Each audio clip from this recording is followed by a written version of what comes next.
Tips number 1. Rava dosa செய்யும் போது 2 spoon கடலை மாவு சேர்த்து செஞ்ச தோசை மொறுன்னு செவந்து வரும். Tips number 2.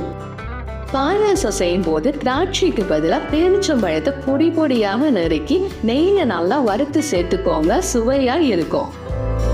Tips number 3.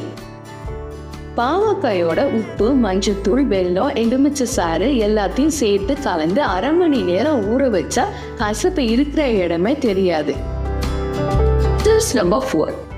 Idli பொடி தயாரிக்கும் போது 1 ஸ்பூன் மல்லியை வறுத்து மற்ற ஜாமானோட சேர்த்து பொடி செஞ்சு சேர்த்துக்கோங்க, வாசனை 3 தெருவை தூக்குங்க. Tips number 5. உளுந்த வடை செய்யும் போது மாவோட வேக வச்ச உருளைக்கிழங்கை மசிச்சு கலந்து வடை செஞ்சா வடை எண்ணெயை குடிக்காம மொறுன்னு வரும்.